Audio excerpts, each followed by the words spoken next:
The return setting. The year is 52,024 CE. The galaxy has changed beyond recognition since humanity vanished.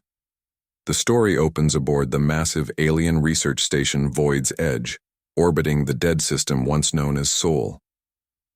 Commander Vex of the Tapu Helix Empire leads a routine survey mission to catalog extinct civilizations.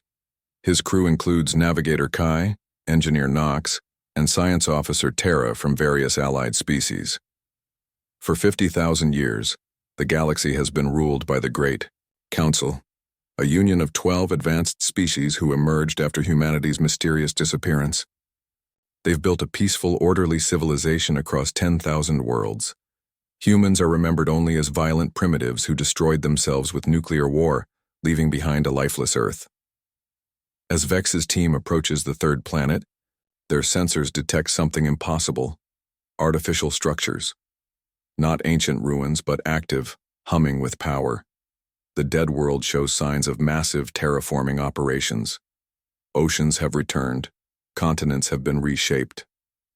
Cities of impossible design stretch across the surface. When they attempt to scan deeper, their ship's systems are effortlessly overridden.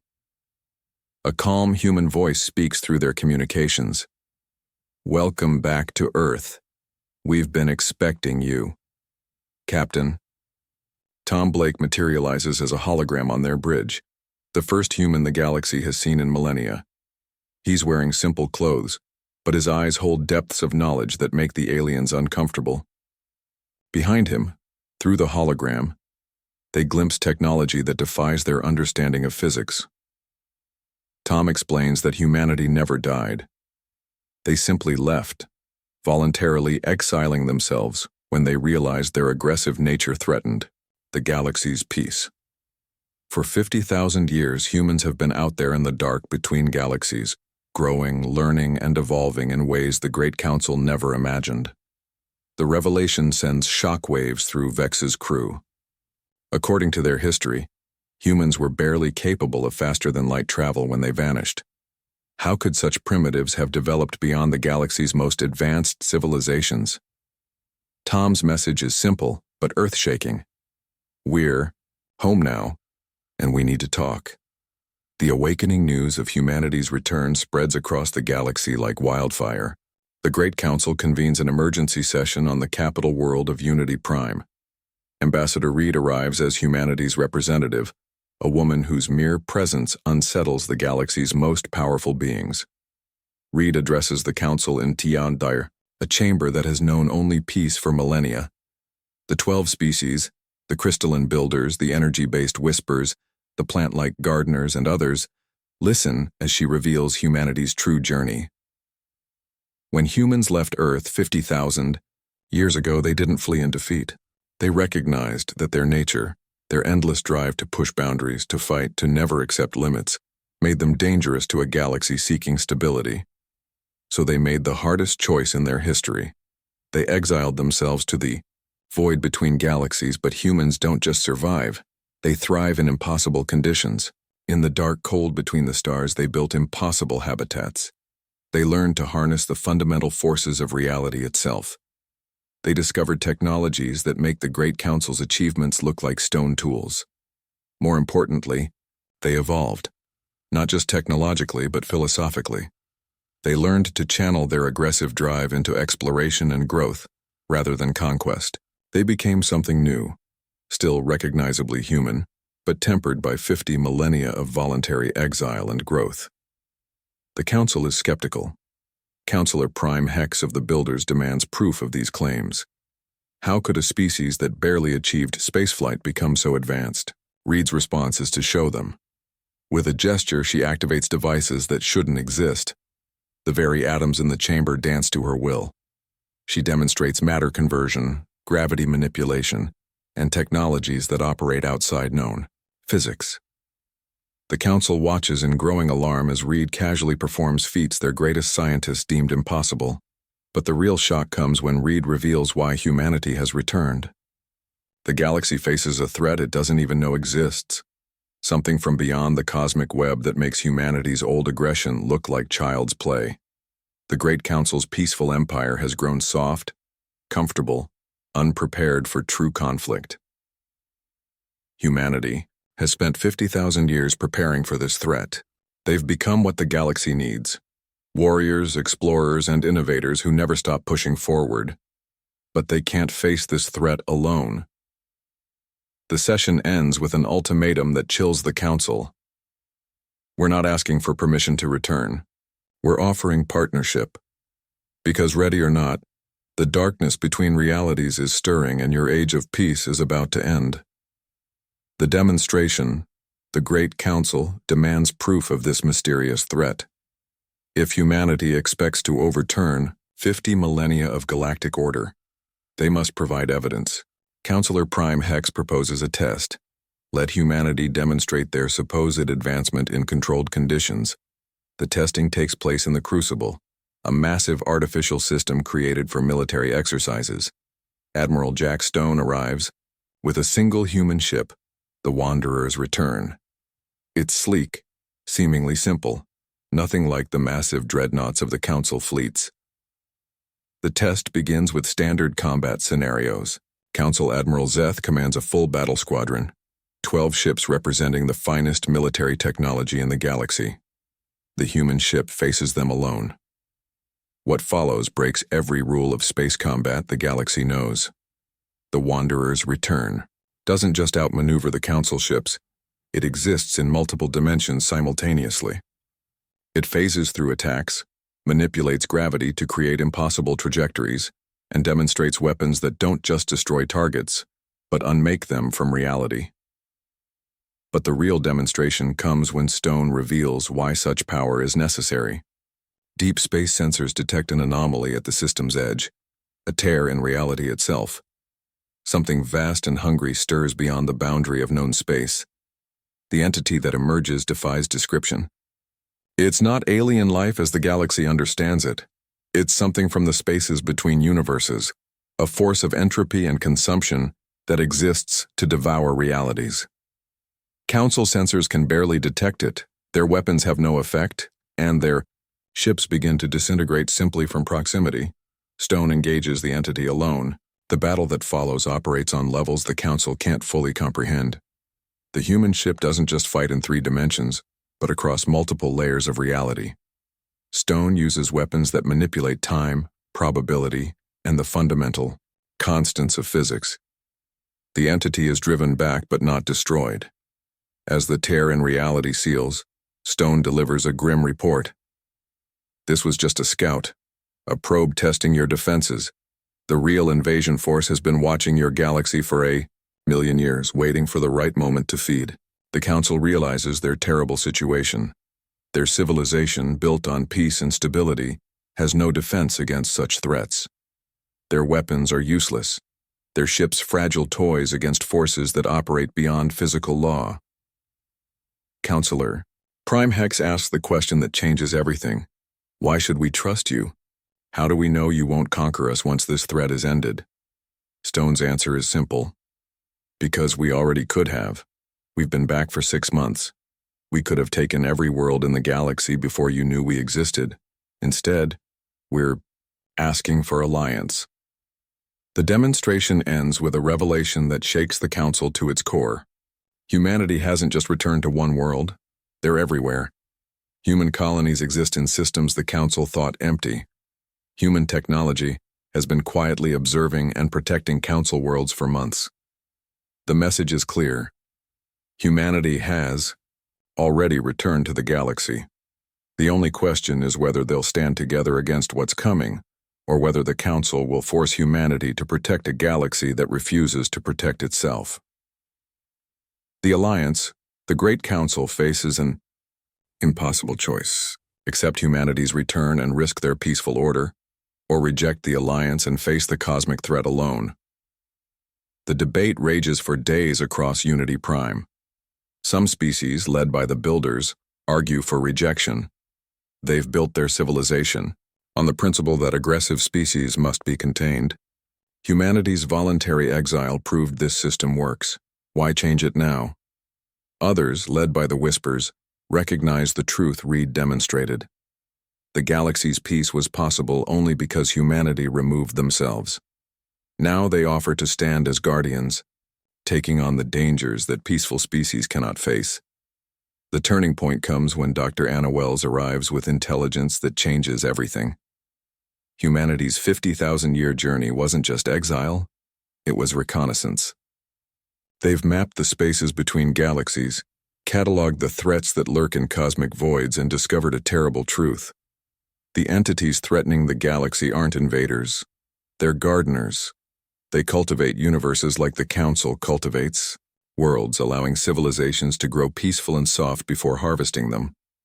The galaxy's age of peace wasn't natural evolution, it was planned obsolescence. Evidence flows from human databases, star maps showing deliberately hidden hyperspace routes, analysis of natural disasters that eliminated aggressive species, subtle manipulations that guided galactic development toward pacifism. Theory. Council wasn't the galaxy's natural evolution. It was a farm being prepared for harvest. The revelation splits the Council. Some refuse to believe their achievements are illusions. Others realize they've been living in a carefully constructed trap. The debate grows heated as species turn on each other, old alliances fracturing under the weight of cosmic truth. Captain Blake returns to address the chaos. His message is direct. We're not asking you to abandon your peace. We're asking you to let us defend it. This is what humans do. We stand between civilization and the dark. It's what we were always meant to be. The alliance forms slowly, reluctantly. Not all species join, some choose isolation, others flee to distant galaxies. But enough recognize the necessity to create something new. The combined fleet, humanity's military might backing the Council's resources and knowledge. Integration isn't easy. Human technology requires fundamental changes to galactic infrastructure. Human methods clash with Council protocols. Most difficult is the psychological adjustment. Peaceful species learning to work with warriors they've feared for millennia. But progress comes. Human-designed defensive networks spread across Council space. Ancient human colonies reveal themselves, offering resources and knowledge. The galaxy begins to transform, as humanity's innovations revolutionize everything from FTL travel to planetary defense. The real test comes when long-range sensors detect the main invasion force stirring in the void. It's vast beyond comprehension, not just ships but entire dimensions of hostile reality preparing to overlay normal space. The entities humanity calls harvesters are finally moving to collect their carefully cultivated crop. Admiral Stone briefs the combined Council on the coming war. This won't be a battle between civilizations but a conflict between different forms of existence. The harvesters don't just want to conquer the galaxy, they want to absorb it into their own reality where physical law, causality, and even the concept of individual existence have different meanings. Preparation begins in earnest. Human engineers work with Council scientists to adapt peaceful technologies for war. Ancient human weapon caches are opened, revealing armaments designed for conflicts beyond normal space-time. The galaxy arms itself for a war that will determine not just who rules but what form of reality will exist. The part ends with humanity's greatest revelation. They've faced harvesters before. The real reason for their exile wasn't just to protect the galaxy's peace, it was to prepare for this moment. Every human settlement, every technological advance, every evolution in their species was designed for one purpose: to ensure the galaxy survives what's coming. The war for reality. The Harvester fleet arrives not as ships but as a wave of altered reality washing across the galaxy's edge. Space itself changes where they pass. Stars burn with impossible colors. Planets exist in multiple dimensions simultaneously, and the laws of physics become suggestions rather than absolutes. The first battle takes place at Rim Station 7, humanity's outermost outpost. Commander Lisa Park leads the defense with a mixed fleet of human and Council ships. What they face defies military doctrine. Enemies that exist in 7 dimensions, weapons that attack the concept of existence itself, and battlefield conditions that change the nature of matter and energy. The human strategy becomes clear as the battle unfolds. They don't fight the harvesters directly, they fight reality itself. Human ships phase between dimensions. Weapons target fundamental forces, and entire star systems are weaponized as defensive positions.